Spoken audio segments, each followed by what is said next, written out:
Pierre Hilard, spécialiste de l'idéologie mondialiste, et d'ailleurs Pierre Hilard, dans cette préface, estime donc que l'intérêt de votre livre est de montrer que la féminisation de notre société conduit à un retour du tribal. Qu'est-ce qu'il a voulu dire par là ? Alors je pense que ce qu'il a voulu dire, c'est un point très important, c'est que ce qu'on nous vend comme le progrès avec un grand P, un P majuscule, en nous disant, par exemple avec la GPA ou la PMA, qu'on va vers un monde nouveau, en fait c'est une grosse erreur, on va vers un monde ancien. En fait, on voit un retour de l'archaïque et du tribalisme. Et quand on nous dit que nous allons inventer, par exemple, des nouvelles familles grâce à la PMA, à la GPA, la féminisation, en fait, c'est pas vraiment le bon terme, hein, c'est un terme générique qui veut plus trop rien dire aujourd'hui. Mais en fait, ce qu'il faut bien comprendre, c'est que nous avons les connaissances sur ce que seront les familles de demain, et ce qu'elles sont déjà aujourd'hui. C'est-à-dire des familles tribales, dans lesquelles le rôle du père est totalement nié, totalement absent, avec un père qui n'est souvent qu'une relation à l'enfant et qui n'est plus un rôle incarné. Et ça ressemble énormément à ce qu'on connaissait dans les familles archaïques, les familles tribales, les familles primitives, dans lesquelles le père était considéré, comme le disait la communauté dont je parle souvent, des trop-briandés, et il l'appelait le tama. Le tama, ça ne voulait pas dire le père, parce qu'il n'avait pas la connaissance vraiment de la fonction paternelle, biologique et symbolique, et aussi spirituelle, alors là, encore pire. Et ça voulait dire la relation à l'enfant. C'est le masculin qui avait une relation à l'enfant.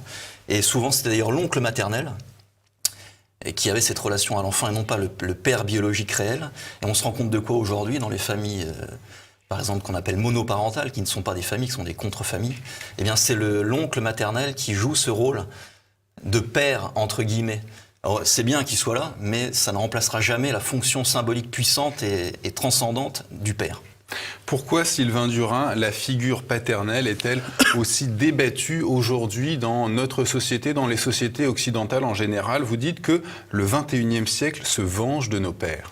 Alors, je crois qu'il est débattu aujourd'hui parce qu'il n'existe plus depuis déjà assez longtemps. Si on veut faire un peu de généalogie de l'histoire de la figure du père, on se rend compte que la figure du père, donc moi j'analyse les trois niveaux, hein, comme vous avez vu dans le livre, système familial, système politique et système spirituel, j'appelle ça les systèmes primordiaux, les trois systèmes. Et on se rend compte que en réalité, la fonction du père a été attaquée en premier par la fonction du niveau 2, c'est-à-dire la fonction du politique avec la figure du roi de France, qui était le père du peuple, et qui faisait le lien entre Dieu le Père, pour le niveau 3, et le père de famille. C'est Balzac qui disait, je crois, qu'en faisant tomber la tête de Louis XVI, on avait fait tomber la tête de tous les pères de famille. Et c'est une réalité. Et on se rend compte que le niveau 2 a été attaqué. Le niveau 3 a été attaqué assez rapidement avec cette idée révolutionnaire de l'être suprême, qui reprend en réalité tous les principes des dieux anciens, des dieux archaïques. C'est-à-dire que nous ne sommes plus du tout dans Dieu le Père, mais des choses avec une vision notamment cyclique de l'histoire. Et la vision de l'ordo ab chaos, vous savez, c'est-à-dire qu'on a une vision cyclique. L'ordre par le chaos. Ouais. Exactement, de l'ordre naîtra le chaos, et ainsi de suite. Et pour finir ce cycle paternel avec la figure du roi, eh bien, il fallait sacrifier le roi. Il fallait que le sang coule sur la terre de France pour remettre un cycle qui avait été arrêté lui-même par la venue du Christ et par le sang du Christ. Et en attaquant cette deuxième figure, nous avons attaqué donc la figure du niveau 2, mais qui était reliée au niveau 3, nous l'avons attaquée. Et ensuite, nous avons attaqué la figure qui restait, la figure qui était finalement... Le spirituel. Le spirituel, c'est par cette idée de l'être suprême, mais la dernière figure qui restait, c'était le père de famille, qui existait encore, mais qui se battait dans un monde qui n'était déjà plus patriarcal. Et nous l'avons aussi totalement tué, on pourrait dire, même si moi je crois, comme je l'explique dans le livre, à un renouveau de la paternité dans ces trois niveaux. Mais peut-être qu'on en reparlera après. Justement, comment reconnaît-on une société matriarcale ou patriarcale ? Alors avec cette grille de lecture des trois niveaux, ça devient, je trouve, assez simple. C'est-à-dire que les trois niveaux, famille, politique et spirituel, elles sont articulées par des choses différentes.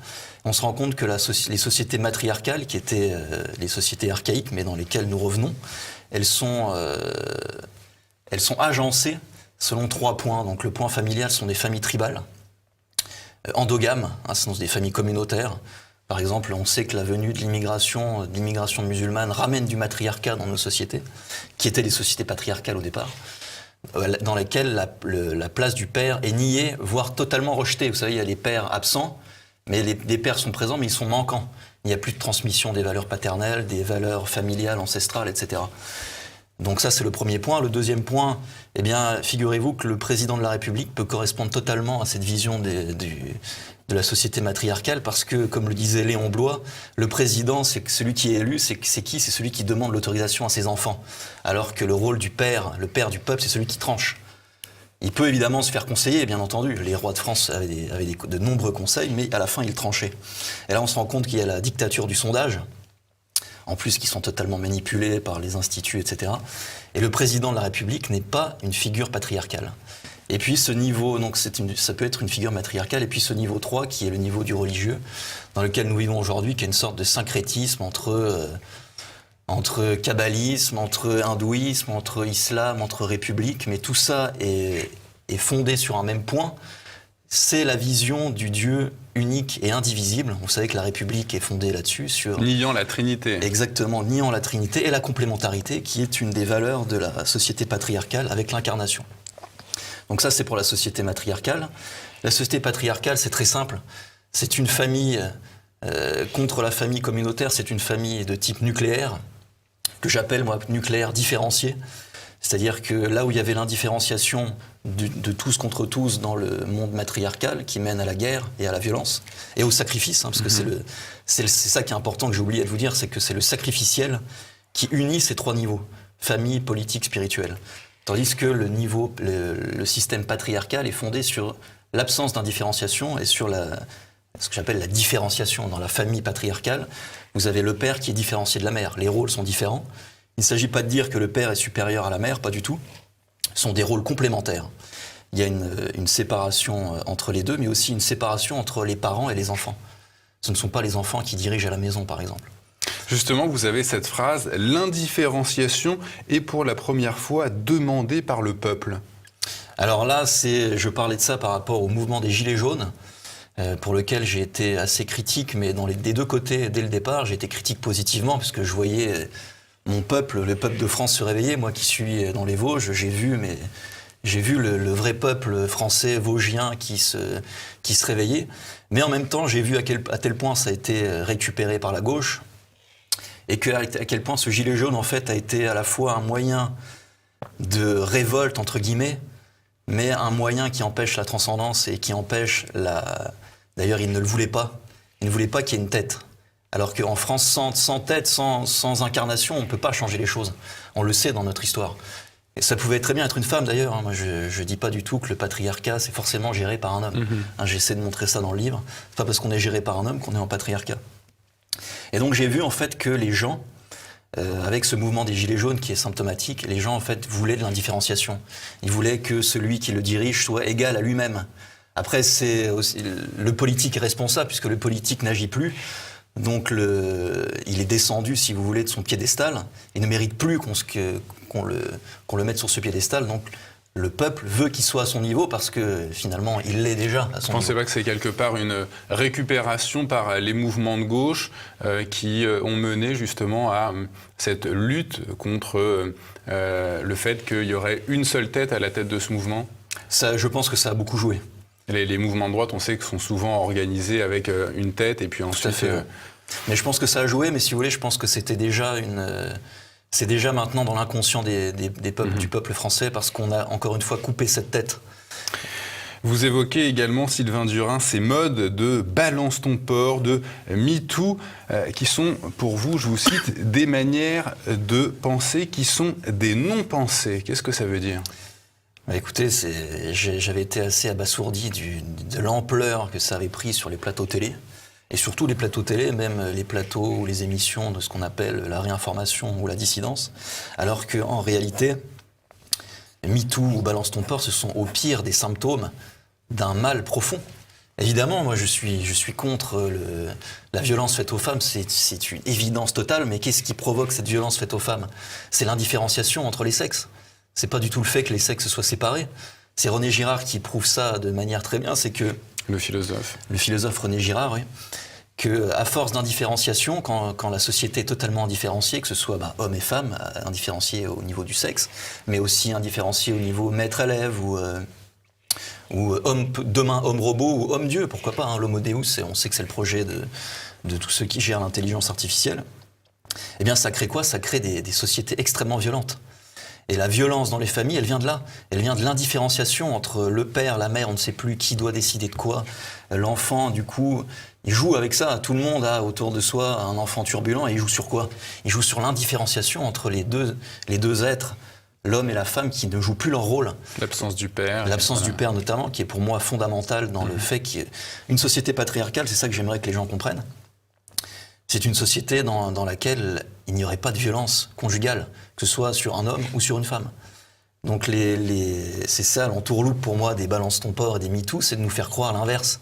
C'est pour ça que je disais que c'était une non-pensée. C'est une pensée médiatique, entre guillemets, de l'instant du Twitter. Vous estimez dans votre ouvrage, Sylvain Durin, que la Renaissance, la Révolution française, les 2 guerres mondiales et mai 68 font partie du même cycle. Qu'est-ce qui lie ces événements entre eux? Alors c'est le concept que j'essaie de proposer dans mon livre, qui est celui du matriarcat sacrificiel. Et je montre que quand on enlève une des parties de cette architecture patriarcale, famille nucléaire différenciée, roi de France, lieutenant du Christ qui est allié au pape, il y a toujours une complémentarité, hein. Père, mère, roi, pape, et puis le dieu Trine, qui est une forme de complémentarité également. Eh bien, on amène le renouveau d'un cycle. Et on se rend compte d'une chose, c'est que la Renaissance amène quoi? Amène la Révolution, qui amène petit à petit tous les problèmes dans lesquels nous sommes aujourd'hui, l'immigration, etc., mais aussi les guerres. Et quel est le grand rôle dans cette vision? C'est pas le rôle unique, mais quel est le grand rôle, par exemple, de la Première Guerre mondiale?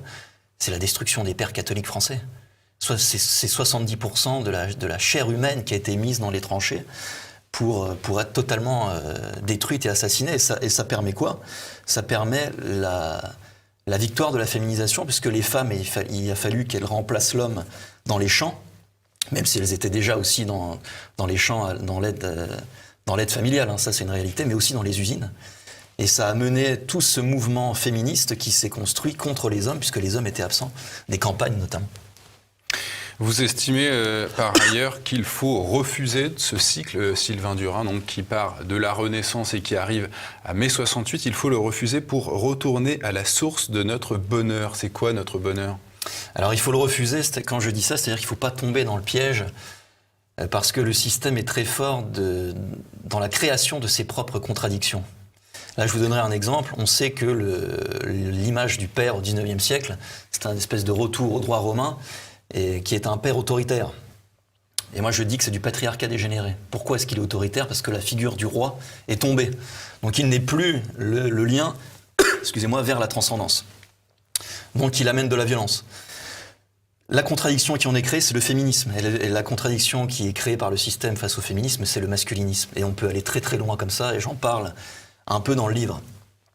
Et si nous refusons de tomber dans ce piège finalement de ce que disait aussi René Girard, du mimétisme, du désir mimétique, nous sortons de cette vision cyclique et nous retournons dans la vision linéaire qui est proposée par le christianisme, dans laquelle les problèmes se traitent non pas en créant son inverse, mais en tranchant. Il faut trancher. Ça, c'est le grand rôle du père, c'est celui de la séparation. On prend le bon grain de livret, quoi, tout simplement. C'est d'une simplicité élémentaire. Et je trouve que, malheureusement, notre milieu, si l'on peut dire, tombe trop facilement dans les pièges. C'est-à-dire qu'on lui vend comme de la chair fraîche, et puis il va inventer l'inverse de ce qu'on lui a proposé comme cycle. Et quand on crée cet inverse, on nourrit ce propre cycle et on retombe dans l'ordo ab chaos. Vous l'avez dit tout à l'heure, Sylvain Durin, votre ouvrage se décompose sous 3 niveaux, la famille, le politique et le spirituel. Et pour vous, la famille parfaite, elle se symbolise par la croix, le symbole de la croix. Expliquez-nous. Alors, sans parler de famille parfaite, puisque je sais que la perfection n'est pas de ce monde, en tout cas, j'essaie de donner... C'est ce qui s'en rapproche. Qui, pour moi, en tout cas, s'en rapproche le plus, mais on pourrait donner la définition de la famille patriarcale, en tout cas. Elle se définirait par la croix. Pourquoi? Parce que l'homme serait évidemment la partie verticale, c'est-à-dire qu'il serait à la fois enraciné dans l'histoire de ses pères à lui, c'est-à-dire la longue histoire généalogique, mais aussi de valeurs et de traditions de ses propres pères, et puis dans une terre, enraciné dans ce qu'on appelait à l'époque dans un pays, dans une petite contrée, et à la fois tourné vers le ciel, c'est-à-dire que c'est la figure nécessaire pour arriver à Dieu le Père. Donc ça, et pour avoir une famille patriarcale, il faut un père droit, un roc. qui va séparer les choses. Mais il faut aussi une figure maternelle très particulière, c'est-à-dire qu'il faut une figure maternelle très forte et très puissante. Et moi, je dis actuellement que les mères qui tiennent leur place, leur rôle de vraie mère, pour moi, c'est quasiment de l'ordre de la chevalerie aujourd'hui. Être une mère, disons-le, être une mère chrétienne aujourd'hui, c'est les chevaliers des temps modernes en réalité, parce qu'elles sont contre tout et contre tout le monde. Elles avancent face au vent. Et pour que donc là, évidemment, la partie matérielle, la femme, c'est plutôt la partie évidemment horizontale, mais on se rend compte que pour faire une vraie croix, il faut que la partie soit haute. Si la femme est basse, nous n'avons pas une famille chrétienne, nous avons l'inverse. Et donc il faut bien comprendre que le patriarcat n'est pas une dénégation du rôle de la femme, bien au contraire. C'est un moyen de la protéger et c'est un moyen de comprendre la complémentarité entre l'homme et la femme, entre un père et une mère. Donc après la famille vient le politique. Vous vous demandez qui nous rendra notre roi, s'il viendra d'une vieille famille capétienne ou s'il sera l'œuvre d'une nouvelle action de la Providence. Qu'est-ce qui vous fait croire au retour d'un roi en France ? Alors, pour être honnête, absolument rien. Il faut dire les choses comme elles sont. Rien ne me fait penser à ce retour. Mais si j'analyse avec ma grille de lecture ce qu'est le patriarcat, je pense qu'il nous faut cette figure du roi. Mais il nous faut aussi la figure du pape. Et j'ai l'impression qu'aujourd'hui, nous n'avons ni l'un ni l'autre. Donc, humainement parlant, je ne vois pas comment le retour du roi est possible. Mais nous ne sommes que des êtres humains et nous ne maîtrisons pas toutes les voies du Seigneur, nous le savons tout à fait. Donc oui, c'est un vœu pieux, je ne sais pas s'il est pieux, mais en tout cas, pour arriver à un retour de la société patriarcale, je pense qu'il nous faut un roi, effectivement. Est-ce qu'il viendra d'une famille ou d'une autre, ou d'une autre famille, honnêtement, je ne pourrais pas répondre. Donc un roi, évidemment, un roi absolu, un roi d'essence divine. Pourquoi le rapport du chef de l'État à Dieu vous importe-t-il autant ? Parce que je pense que si la souveraineté du pouvoir, si la légitimité du pouvoir vient du peuple, elle n'ira pas en réalité pour le bien commun. Elle ira pour le bien de son petit électorat, comme on le voit aujourd'hui. Des communautés. Exactement, et on retombe dans le tribalisme.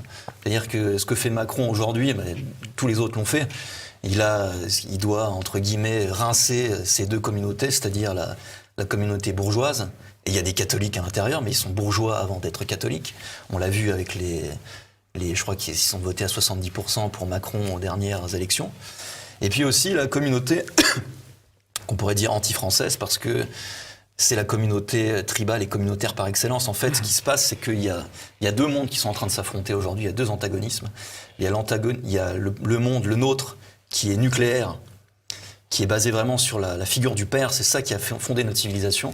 Et il y a l'antagonisme second, qui n'est pas le nôtre, mais qui nous est imposé, qui est celui du communautaire. Et le mouvement des Gilets jaunes, c'est ça, en fait. C'est le mouvement nucléaire qui essaie de se mettre la tête hors de l'eau et de dire on existe encore. On mérite peut-être autre chose, mais le communautaire en face, il n'est pas dans les Gilets jaunes. Parce que lui, il a déjà compris le nouveau monde qui est déjà actuellement sur place. C'est la communauté du haut avec le népotisme, les grandes familles, etc. Et puis la communauté du bas avec l'immigration. Et c'est une mâchoire infernale et le peuple français est entre les deux. Et il est en train de...